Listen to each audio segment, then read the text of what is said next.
Okay, folks, thanks for joining me today. My name's Eric Wilkinson, and I'm going to get you folks to a place where options make sense. There, I said it. I got it out of the way, and we are going to get there because I've geared this course to introduce traders like you and investors to options, and I'm sure even this old floor trader can teach the savviest of traders a thing or two. Options can be intimidating, I'm not going to lie, but what I do in these webinars is build from simple concepts to real life examples. And at the end of this, you guys should have a solid understanding of options. And by the end of the course, my goal is to get you folks to a place where you know options intuitively. And I think I can do that for you quickly. So with this course, we've already gotten through the bullish moves. Now we're focusing on swing trades with bearish moves. And with that said, we did the long put spread last week. We talked about how that long put spread had less risk. That's going to entail less profit as well. With this one, it carries more risk. Why? Because we're risking more money with it, generally speaking. But our reward can be substantially greater than that of the put spread. So we need to be more bearish with a long put than with the long put spread, okay? That is going to be one of the major determining factors. If you are slightly worried about the underlying trending sideways or it taking a long time to really work out a directional move to the downside, that's where you would be looking more towards a put spread, whereas this might have already had a confirmation that we'll be talking about here in these chart setups, how we can find those confirmations, or if we're getting taking on a little bit more risk in entering a trade before we get that confirmation based on a swing trade setup.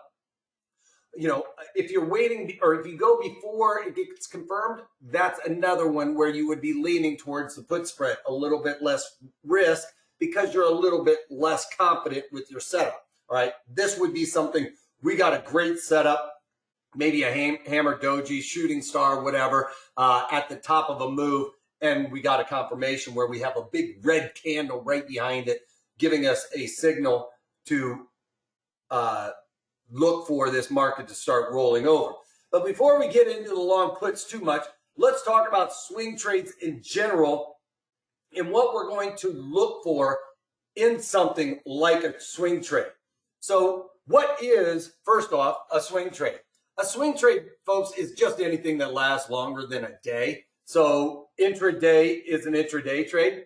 If it goes 2 days, that is a swing trade, all right? So it's a little bit more complex than that for the most part, but a swing trade is ultimately looking for a momentum shift in the underlying, okay? And what we're going to do is we're going to look at different types of markets. We might have something that looks like a bullish market. We might have something that looks like a neutral market, or a bearish market, right? So those are all different types of markets we've seen. Maybe not as dramatic as what I'm showing here, but we've seen these types of pattern setups where this is, like we said, we look for the trend first. The overarching trend is bullish here. We've got a bullish trend here. Here we've got a neutral trend, right? And then here we've got a bear trend.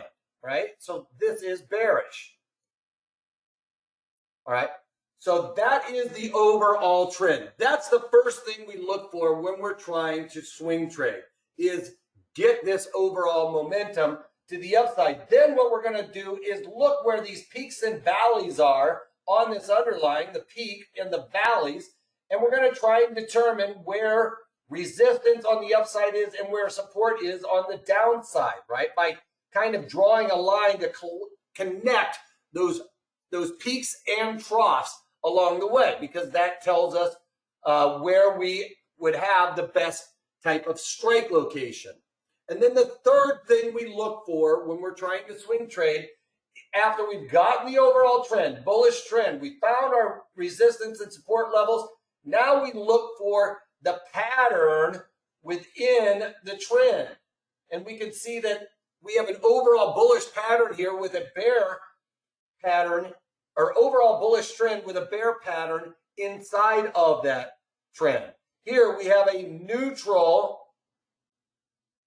overall trend with a bullish pattern within that trend. Bear trend and a bullish pattern within that trend there. So ultimately, when we're looking at charts to find a swing trade, this is kind of like what you're going to go through. You're going to look at that overall trend, look for support and resistances, and then ultimately we are going to base our trade off of the pattern inside of that trend, okay? The pattern determines our directional assumption, not the overall trend always, okay? That's just going to give us, if we had a bearish pattern within a bull trend, we know some of our risk is still elevated to the upside, right? So that's just giving us some added clues to where some of our risk lies, right? Is ultimately what we're trying to see happen. But we will see different things happen where we saw that overall pattern within the trend was bearish, right? We had an overall trend that was bullish, a bearish pattern, but sometimes it'll pop up like this before it starts coming back down, right? Where it'll just, maybe our timing is incorrect. That'll happen with any type of swing trade, folks, that it will all of a sudden, you thought it was bearish and it'll start popping back up and then start entering back into that zone.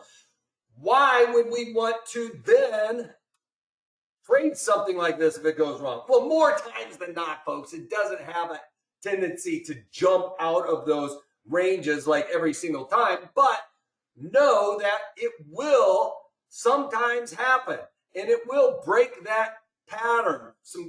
It might even have a big candle like this where you're like at the top of a move and then all of a sudden it'll, pop up here and you get a big candle. Well, why wouldn't that have rolled over? You get those kinds of moves. Sometimes that will happen, but know that when you entered into this, you knew that there was some adverse, or in this case, where we're looking at a bullish trend and a bearish pattern, that the bears are taking control right now. And even though the bulls may get a last ditch pump to the upside, it's still overarchingly bearish, okay? It will, unless there's some kind of crazy news or something that really changes this whole entire paradigm, then it usually has a tendency where it's just lost it and it'll pop and it'll look to come back down. So you're still looking for nice chart setups where you're losing that momentum. Yes, you might have a day where it pops, and if you were in this with the stock, that would be your out. You would be pulling the ripcord. And the beauty with trading it the way we're going to talk about is that you will have the opportunity to be more successful given the same timing, all right? So ultimately, what do? We look at something like this. We're trying to figure out what the overall trend is. We can see that the trend is sideways in this underline. And then we start looking at trying to figure out what the pattern is. And I went a little bit too far there, so I'm going to erase just a little bit right here. Hopefully it doesn't erase everything, and it does. All right, so what we're going to look for here is, you kind of look for these different little swings, right? But you're just really trying to find something like this, where we have that topping candle, where you want to look for a hammer, okay? Something like that at the top of a move, a hammer or a hangman doji. It does not have to be red all the time, but if they start looking like that, this pattern, those types of setups, those are what we're looking for at the top and bottom of the moves. Those are usually the biggest signals. They can be green like we saw in this particular case here. So those are the types of candles I like to look for when I'm looking for a swing trade, because that shows when the momentum is starting to shift. So in this one, we can see that there was a sideways trend. We can find the resistance area is, I'm going to try and draw here. Actually, let me see if I can draw a straight line real quick. Because I am not good at drawing straight lines. All right, so let's see if I can get a straight line going. And I want to go right about here, you can see that that's really a resistance area. And we can even just draw it in a little bit dirty down here and see that that's actually a support level. So, you know, this is a little bit more aggressive than maybe say looking at the different Fibonacci's here, right, that I had in there. That would be a little bit less risk tolerant. But when you want to be a little bit more aggressive maybe, or you can easily see these areas where it maybe not line up with a Fibonacci, but you can definitely see there's some support and resistance. Draw those in there, all right? And yes, it can be considered a little bit more aggressive. But with this being said, I've got a sideways trend. I'm looking at a pattern like that to look for this underlying to start rolling over. Now, had I gotten involved in this, I would be able to either sell this underlying short, IBM at 130, right? Or I could probably go up and be able to sell some calls, you know, quite a bit further up. Or maybe even buy some puts here. Now, if I bought some puts here, let's say I bought a put somewhere around in here, right? I'm looking for that correction because let's just say volatility was really low during this time. I have a bearish assumption with some support levels there, right? Or some resistance levels just above me. But we might see something like the market take a little bit of a pop, whereas this was where I was looking to get set up in this trade. And then we got a bit of a pop. Now, if I was long some puts here, right? Well, I would have had a limited risk strategy. Had I been short this underlying and it totally took a massive jump to the upside, I could have easily seen my profits get ripped out from under me immediately. Now, yes, there is an earnings here, and I would never suggest trading a trade like this around an earnings well ahead of it like I did based on that chart setup. But what I'm talking about is in examples of when we could see things go wrong after we started having our market move in our correct direction. It never got down to the point where I was looking for it.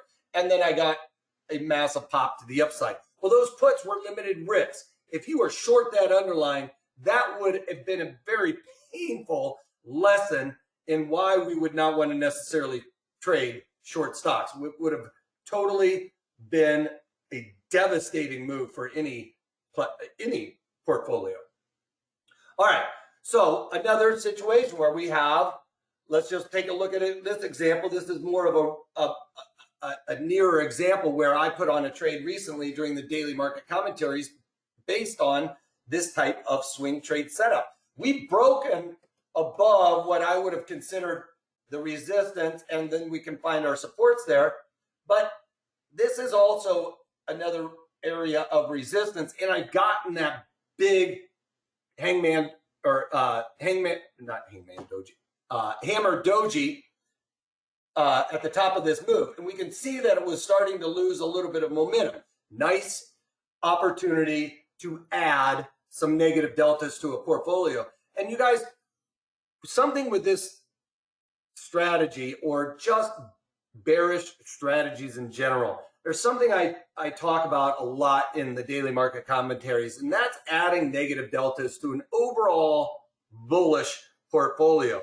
You need to always be, you know, on that edge of, I need to maybe add a little bit of negative deltas to a portfolio in some way, shape, or form, just so you can take advantage of different market corrections and movements, because not all markets are in a bull market when we have bullish moves. So you need to make sure that you have a diverse portfolio. It doesn't necessarily mean, all right, I've got tech, I've got biotech, I've got consumer staples, all right, where you've broken your portfolio down like that.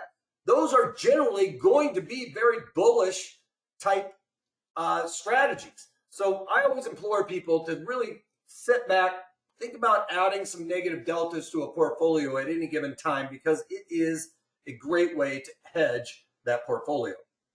All right, so we've gotten the setup. Now, I would enter something in regards to this for a bearish move. Now, that being said, if we flash forward a little bit, I got rid of the implied volatility on this one here. So it's a little bit difficult to see what I was talking about, I guess.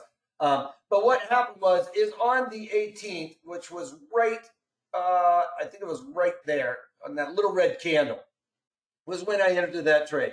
Now I have volatility down here. This is implied volatility. I'm going to go into this a little bit more, where volatility looked like it was coming out of this trade.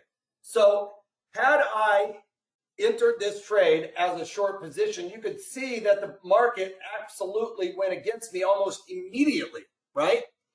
Well, that would have put me out of this trade had I entered it in as a short position, right? Because that's a risky trade. And when you're doing swing trades and it breaks those patterns, you have a tendency, well, the rules would say to get out. The beauty with trading options around this is it gives you a few more options, really. At the end of the day, what it allows you to be in this trade longer, because you can notice or easily spot that we're losing momentum on this move, and it looks like it's probably overdone because we're starting to get a couple of those red candles. That's why I entered this trade. Well, it didn't quite go my direction. Like I said, if I was short the stock, I would have been pushed out. But what happened was I bought a put. I bought puts here. All right. And the underlying moved higher. It moved against me in this situation. I went through this all in the daily market commentaries. But what allowed me to stay in this trade longer was volatility started expanding as the market went higher. So I saw my premiums actually increase. The underlying went higher. My premiums increased because of that volatility. Now, that volatility allowed me to stay in this trade longer because I wasn't losing money despite the fact that I was completely wrong in my direction. It made a move to the upside. That volatility helped me out. And listen, sometimes I'd rather be lucky than good. I would have expected the volatility to come out, as would most, but I got that volatility expanding to help my position out despite the fact that I was wrong on it. And then it allowed me to stay in this trade long enough to end up being profitable. So ultimately with this swing trade, I identified the trend, which was sideways. I found the support and resistances. That was a good area, a tweezer type top on that, where that's a long time ago. We got a high, we came up, tested that. We call those tweezer tops. Those are very strong resistance areas when they hold. You know, if they don't, they're going to blast off to the upside. It's all out. But you have good strike location when you get in on a trade like that with these type of tweezer tops. As you can see, that's going to obviously be an area of resistance. So, or where momentum, when people get to those all-time highs, you can't wait to sell them a lot of times, or people can't wait to sell them. So that's why you start seeing some of that resistance. So ultimately, all we need to do in order to understand how to swing trade is identify the trend, right? We want to identify the trend. Look for support and resistances, right? We want to find those support and resistances, you know, on all of them, resistances, support. Then we look for what the pattern is within, this one's not a very good one. There we go. A bullish pattern within a bearish trend. So those are ultimately what we are going to look for when we are trying to trade. We're going to look for the trend. Then find where we can see it loses momentum to the upside or gains support on the downside, those support and resistances. And then ultimately, the key to the swing trade is that pattern within the trend, okay? Looking for that pattern, whether it's bullish or bearish. This is going to be what we're setting our strategy up around, that pattern, what directional pattern we are starting to move into. All right, so why do we want to use options?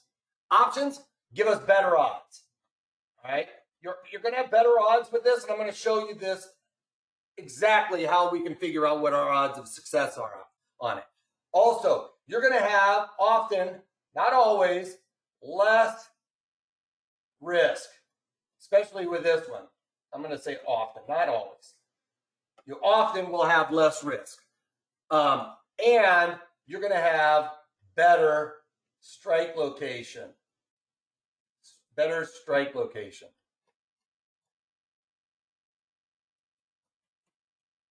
All right. What does this all do?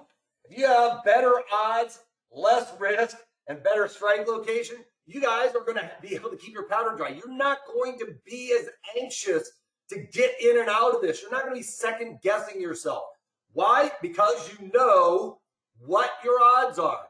With this strategy specifically, you know exactly what your risk is. And finally, you're going to have a better strike location than you would otherwise have done with the underlying. And that's a pretty broad blanket, folks. It is more often than not when you're looking at specific underlyings. You are almost never going to have a situation where you have more risk using options than with the underlying. I can create a situation where it is just like the risk that you would incur as the underlying, but often it is less risk using options than what you would otherwise.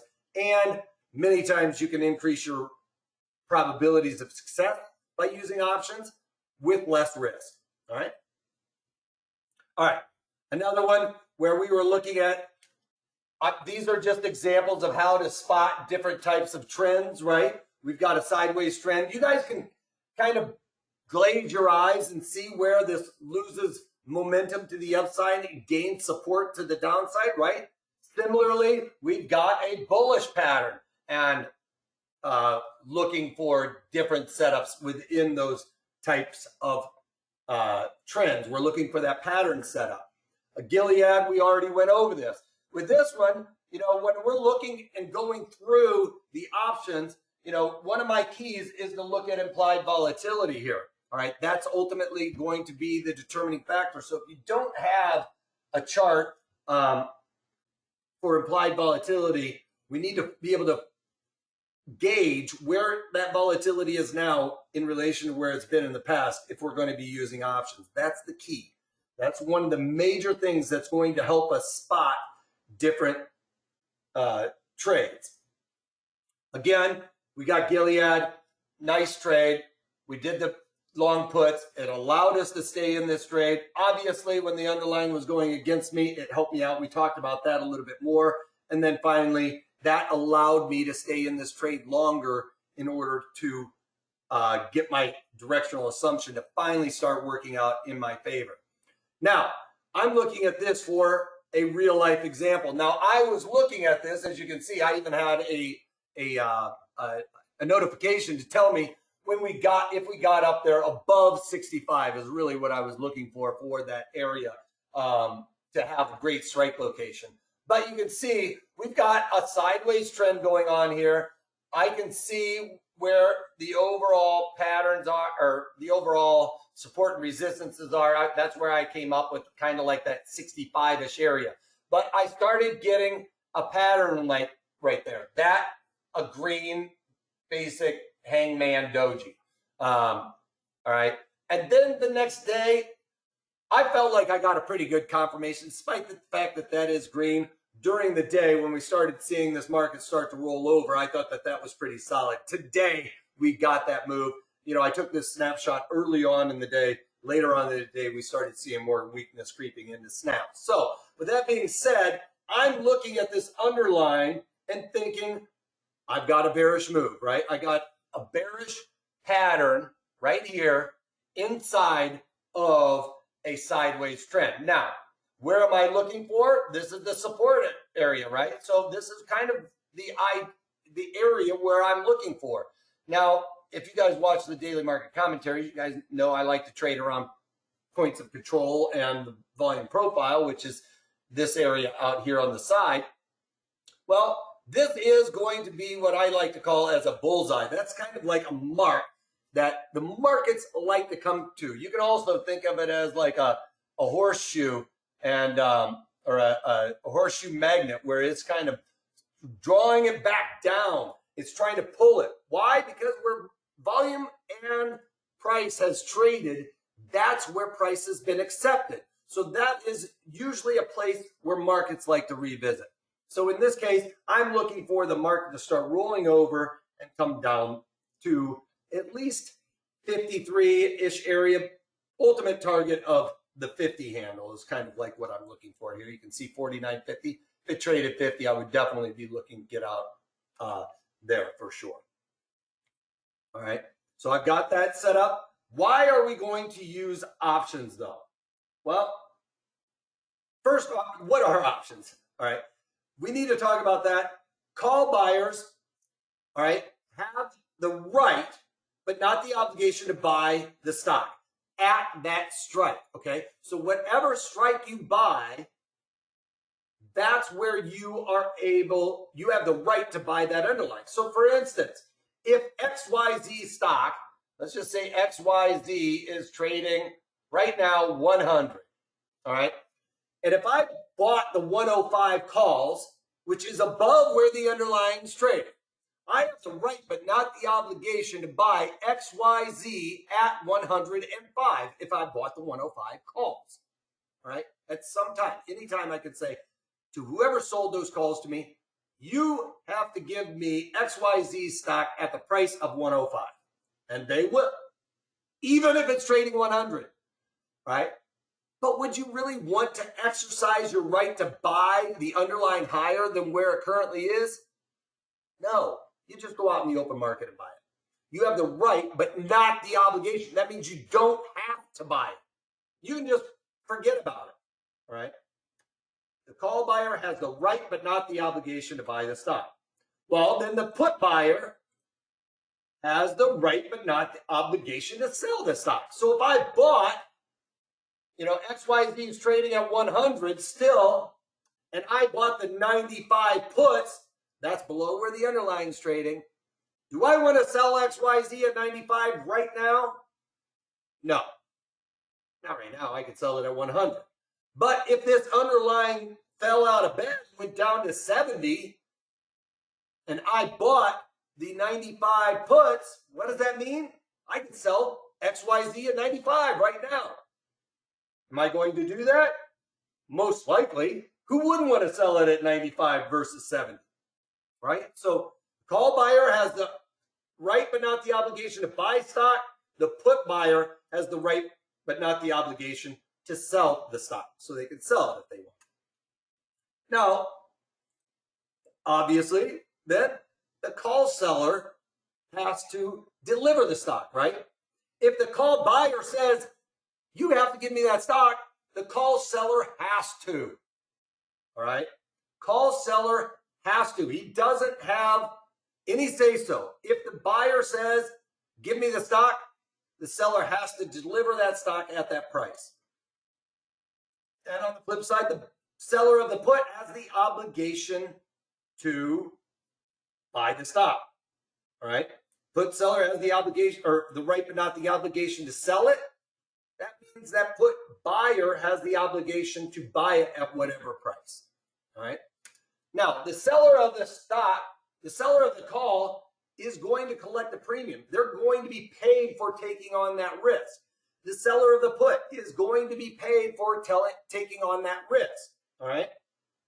So always a risk reward. The buyer has to pay to not have that risk.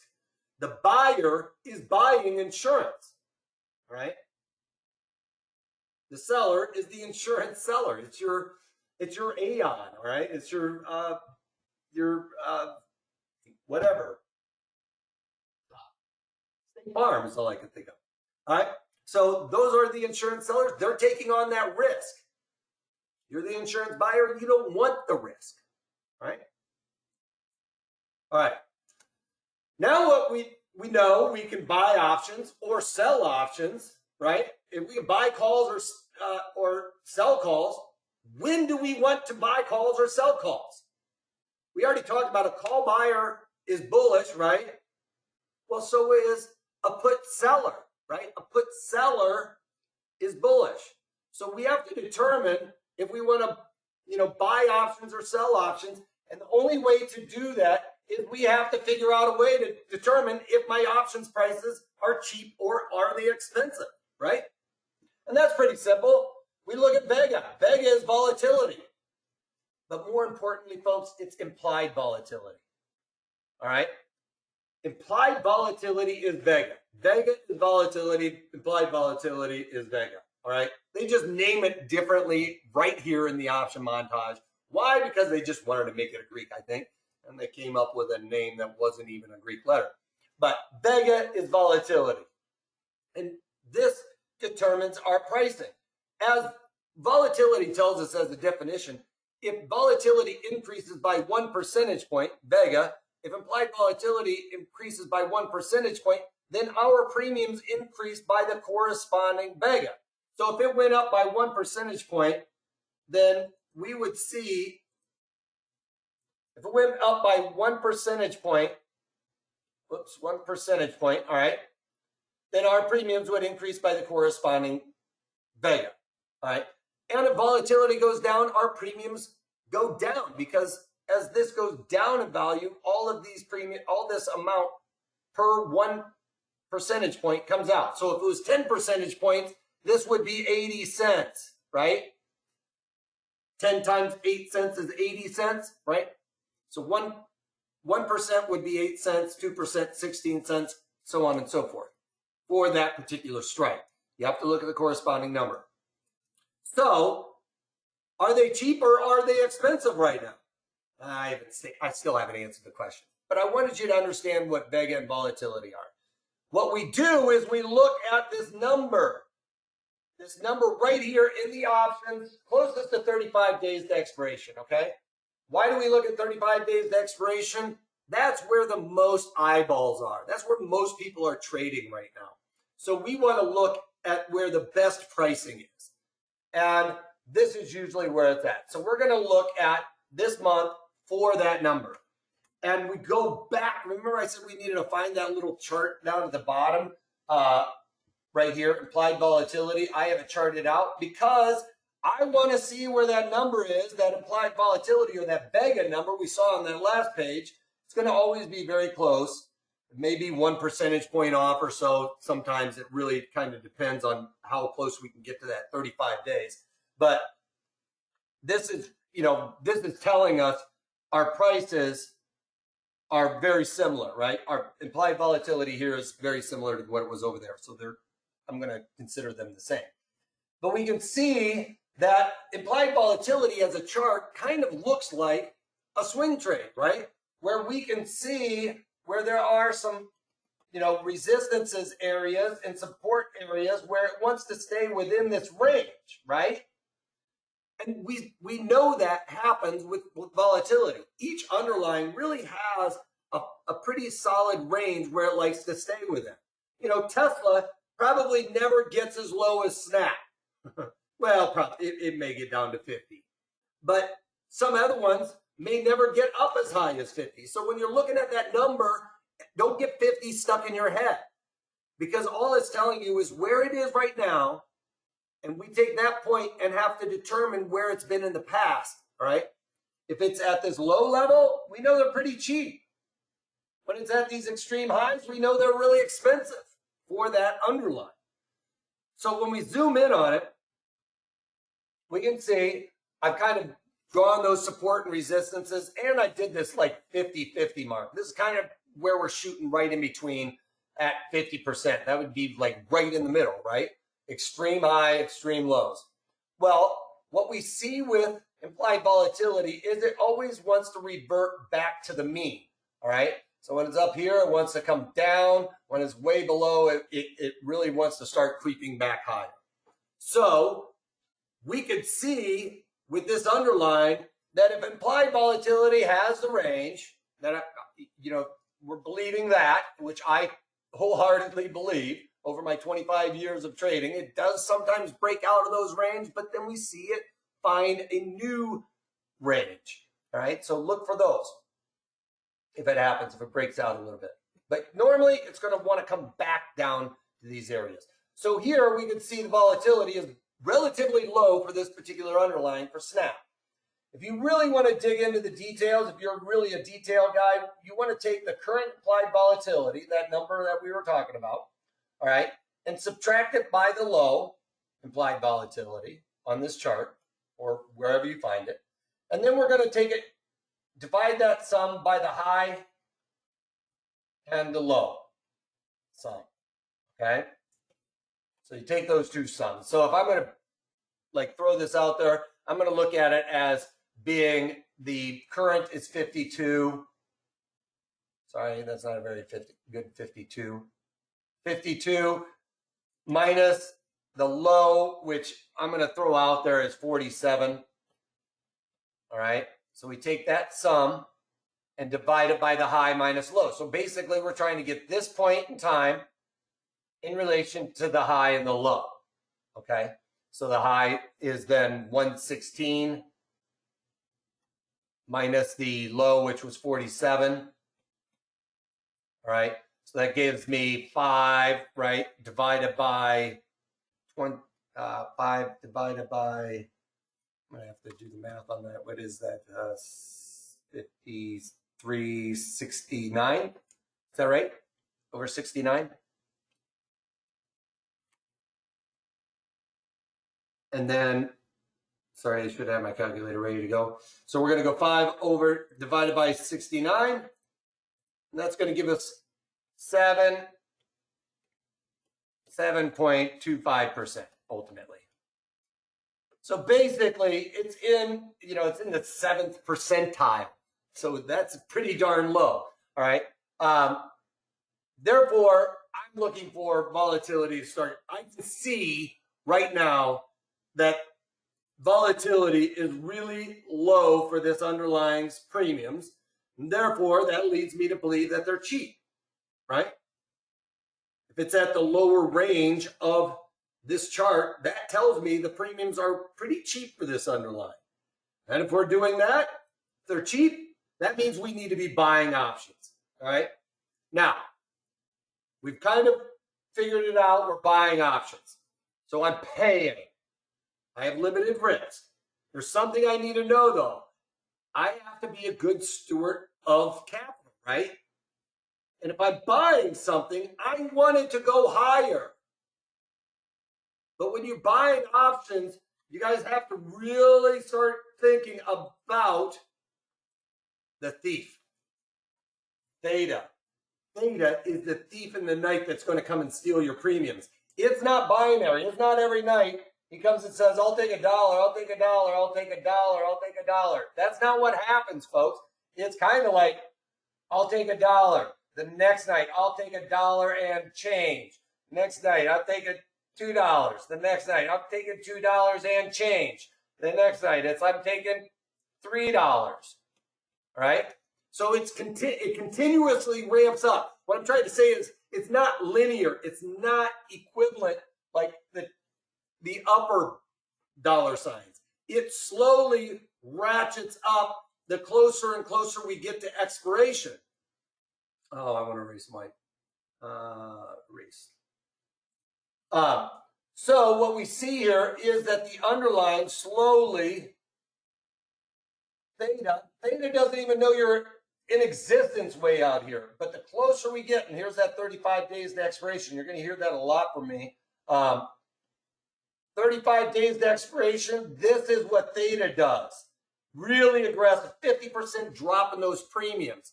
So do I want to buy with 35 days to expiration and see a 50% drop in my premiums? Folks, that's with the underlying not going anywhere. That's with volatility not doing anything. The underlying stayed at the exact same price, let's say, as a simple concept. I buy a put. That price does not change from, let's say I bought it a $60 put. The underlying was trading $60. 2 weeks from now, it's still trading $60. I'm going to have seen probably close to 50% drop in my premiums over that course of the next 2 weeks. It's going to be very close to that. Now, if I was way out here on the horizon, I would probably have only seen maybe a tenth of my premiums lost due to that theta decay. All right? So when we're talking about options, you want to buy basically outside of 70 days to expiration, and you kind of want to be 45 days to expiration is where I'm looking at inside of that to enter into anything where I'm in the sell zone. All right. So 45 days to expiration. The sweet spot is that 35 days to expiration. You're going to get the 35 days to expiration. That's what you're using, or as close to it as you can, right? So that means sometimes you might have to go a little bit longer duration, all right, if you're selling. But buy zone, we want to get outside of that 70 days to expiration because we want to flatten the curve. All right, so buy zone outside of 70 days, sell zone inside 35 days. That's kind of our sweet spot. And we can see this show up in the option montage. To give you a real example here, looking out, 100 plus days to expiration, 86, 58, and 23 days to expiration. So this is kind of inside that wheelhouse of what we were looking at in that last chart where we saw that theta decay, the thief. And what we are looking at is theta. All right, here's the strikes. We've got the puts right here. We've got the calls right here. All right, but all I want us to look at is this real theta component number. If I go way out in time in this column, right, 140 days to expiration, 6 cents, and then look, how many days goes by between 140 to 86, right? It only increased by 1 penny between this time. And then, basically 86, that's outside that 70 days. That's kind of the wheelhouse I would be looking at. If I was in this trade for 30 some days, right, 30 days, I only lost an extra penny due to theta decay. But had I gotten involved in this trade with 58 days to go and 30 days later, look at this ramp up from basically 8 cents to 12 cents. That's a massive increase compared to if I had gotten further up. Yes, I'm going to have to pay a little bit more when I go further out in time. But being a good steward of capital, it's not going to erode as fast, right? If I put $5 up with 40 days to go, 2 weeks later it's worth $2.50. The other one I put up maybe $10, right? And 2 weeks later it's only worth $9. So I would maybe lost $1 versus the $2.50 or whatever. Okay, you're going to lose a lot less due to theta decay. All right, and we can see that show up here in the calls. You can even look at it in the puts as well, right? You can see that ramp up happen the closer and closer you get to expiration. So if you're buying, try to avoid as much of that erosion as you can by getting outside of 70 days to expiration. All right, so with my trade, a swing trade, I was looking at low volatility. I think it's going to happen because I've got that confirmation on my swing trade based on everything going on. I've got the confirmation. I think I've got a pretty solid one. I'm not worried about upside. I'm not worried about it kind of, taking it easy right here. I think I've got this correction happening. Everything's working in my favor. So what kind of strike location do I want to look at, right? Well, what we need to know is our probabilities of success here. Now, if we look at this side as being the puts because they're negative, and this side being the calls because they're positive, we see this number is 0. Well, that's because it means unchanged, all right? That's where we are currently.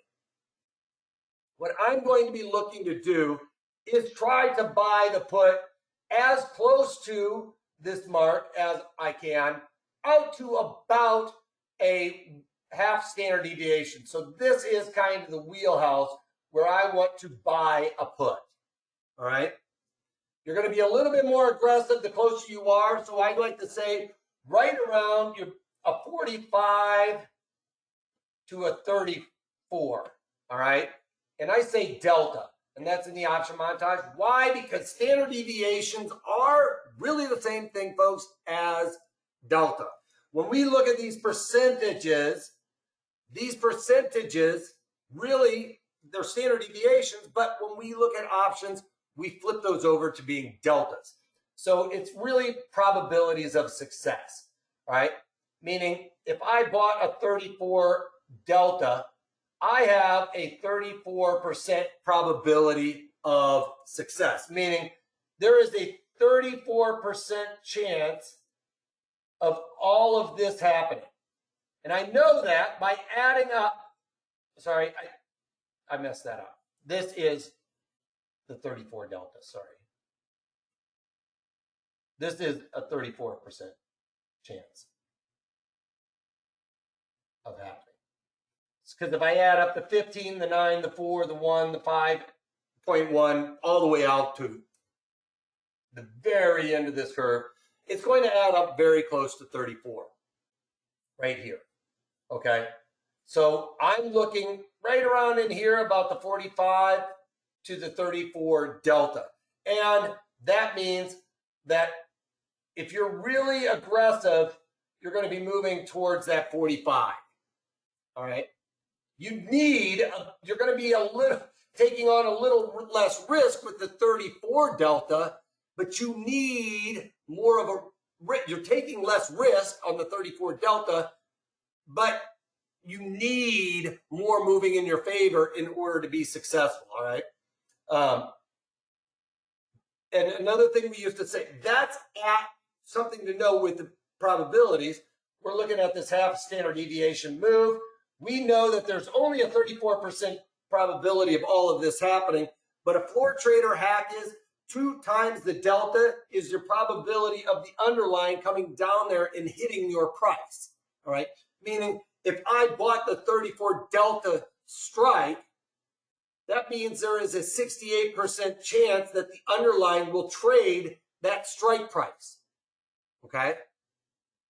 There's only a 34% chance that it will finish in the money. That's what delta tells us, that there's a percent chance of it finishing 1 penny in the money. But a floor trader hack is 2 times the delta is the probability during the life of that option contract that the underlying will come down and trade your strike. All right. That's when we're looking to get out of something like this. When it starts making the moves and we beat the probabilities. So the delta, most people will tell you delta is the rate of change in that options premium. I look at it as delta is your probabilities of success. This is your percent probability. Probability. All right. It's your probabilities. That's what I look at it as. I don't care. I mean, you can kind of determine what your prices are going to be based on delta, but I would much rather know what my chances of success are using that delta. All right. So we determined we're going to do the long put. You know, now you have to determine how much risk you want to put into this trade. If you're using the at the monies, you have a much higher probability of the success, but you're also going to be paying more for that.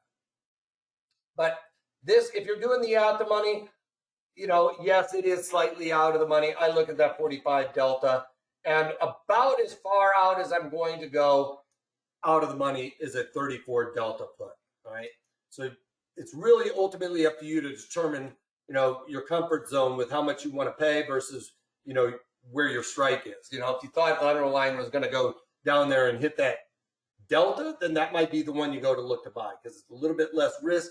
Maybe that's a target point of control or someplace where you think the market's going to revisit. Then look for that delta there. All right. So we're looking at Snap when I was trading $60.58. Here's one of those examples. I'm just looking at going to that put that is just slightly out of the money. You know, the 60 strike. It's 58 cents out of the money, right? So pretty good chances I'm going to at least see that trade 60 even. There's an 86% chance of that happening during the life of this option in the next 100 days. Seems pretty likely, right? So what I do is I go to look for that option. I've already based my setup on the swing trade. Now I'm going into the option montage to try and determine it. I already saw that our prices were cheap based on Vega, right? So I know that these prices are pretty cheap and I want to buy them, right? I'm going to be looking at that. You know, if you had, it's kind of a pick 'em right here. It's usually going to give you those two choices, right? So I went a little bit more aggressive and picked the ones that were closer to at the money there on this trade. Anybody have any questions so far? And I'm confident with doing this because another reason why is because I'm so sure that volatility is at such an extreme cheap level that I don't even want to try and do a call spread or a put spread. I don't even want to try and pay off some of that volatility. I know I'm getting it cheap. This is the way I'm looking at it from this perspective. All right. So where do we get out? If I'm basing this trade on Gilead, on something like Gilead, let's go back to my Gilead example because this was a real life example on something. You know, I base this trade on, I'm looking at the setup, right? I'm looking at a pullback based on the candle. I can see volatilities coming out. All I can do on this given day is look at the cards that are dealt to me, right? I don't know which ones aren't flipped up yet, but I can see volatilities coming out a little bit, or at least has come out to a pretty low level. Yeah, it did break below a little bit, but like a swing trade, we can see that maybe this is actually where the support level is. So I think volatility is pretty cheap. And normally when we see markets start to roll over, volatility starts to expand. So that can help me out with a strategy like this, right? If I'm buying it, volatility expands. If volatility just expands alone, that helps me out, right? Because that makes those premiums go higher, right? If I bought cheap, doesn't matter if I bought a call or a put. If volatility goes up, those premiums go up and on both. So markets pull back. We generally see volatility expand. So my theory with this one was I've got volatility out. I've got a topping pattern. We correct. I can see volatility expand. I'm looking to buy. All right. So I went in to the option montage and ended up going to that 43 delta in Gilead, kind of similar to the one I'm looking at right now. Being a little aggressive, buying the 67.5 puts, right? Below where the underline's trading, slightly below. I'm looking for that correction. Well, over the course of this trade, what did I see happen? I've got the winner on there. That we know. Well, I set it up based on this trade. This was that point where I thought volatility was going to expand on a pullback. It didn't. It expanded higher on a bullish move, right? I bought puts for a bearish move. I got the market going against me. But because I set myself up for success by getting this option premium when it was really cheap, right? Volatility expanded despite the fact that I was incredibly wrong on the directionality, right? But allowed me, if I was in this as a short, I would have been panicked out. But I bought a put. I know my risk. I set it up in a situation where volatility was extremely low. I knew I was buying cheap premiums. I don't always get the directionality right. But what I do is turn those probabilities in my favor in something like this.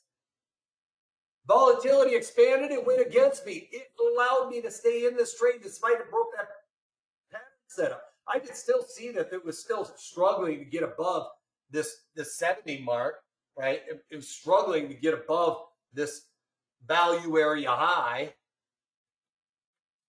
right? It started losing momentum there.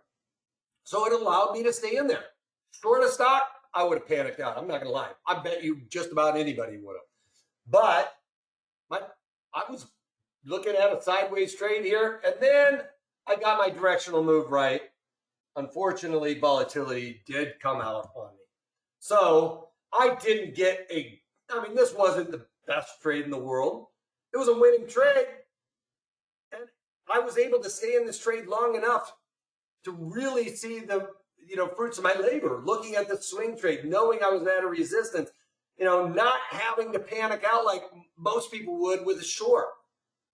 Those are scary. So, setting yourself up for success is really what I want you guys to take home from this. We aren't always right on our directionality. Support and resistances don't always work out. Sometimes when we're basing something on a chart setup, it breaks that pattern. How do we make sure we're successful? By setting strategies up with the highest probability of success. That means getting volatility cheap. You're buying volatility and hoping it expands, and in case you're wrong, right? Or selling it when it's super expensive and getting great strike location, getting really far away from where the underlying's trading, not having that risk involved as being, a straight long stock, short stock kind of guy. These options are going to allow you to keep your powder dry because sometimes you can get those levers and pulleys working in your favor despite you were wrong. All right. But I'm going to be looking to set up my trade off of the snap. I already actually entered this trade today and talked about it in the daily market commentary. So I'm not trying to pump and dump this one. It might not even work out. So I'm just trying to be have full disclosure here. We'll talk about this trade in the daily market commentary tomorrow. I'm not trying to get you guys to do this trade. That is the last thing I ever want to get you guys to do, is to do a trade because I'm so smart. That's not, I don't do it because I get the directionality right a lot. I am successful because of trading options and making sure that I'm following these guidelines, all right, that I'm giving to you guys. So make sure you kind of follow that. It'll help you stay mechanical going forward. So we want to cover this trade on a 50% increase in premiums, all right? So when my debit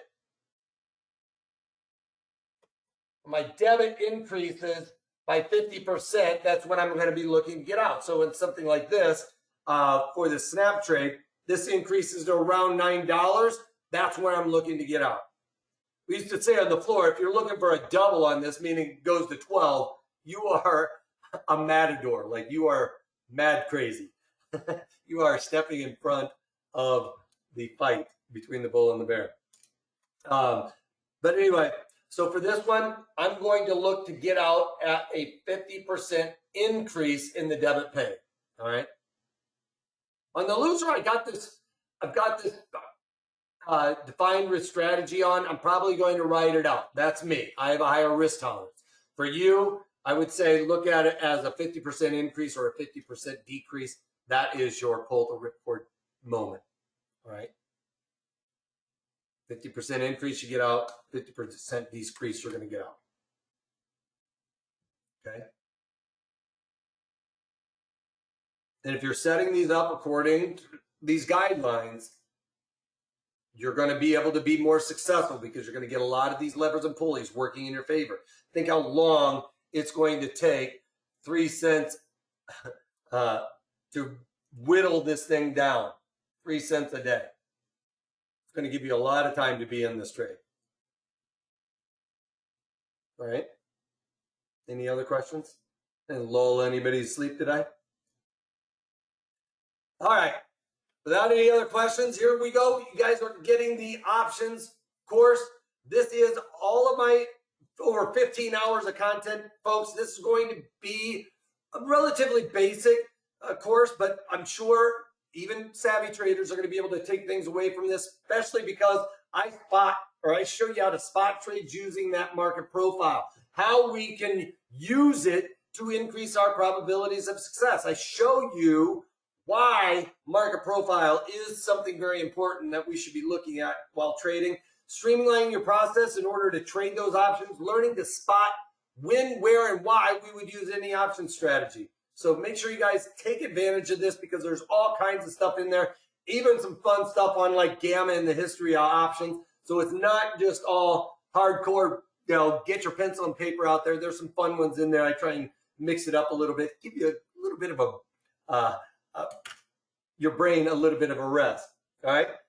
So take advantage of this. Also, comment at the bottom. What do you guys like to look at for your type of swing trades? What's the big thing that you guys look for in order to determine a reversal in momentum. I'd love to hear from you guys and go back and forth with you. Also, please smash that like button, as it really does help us out.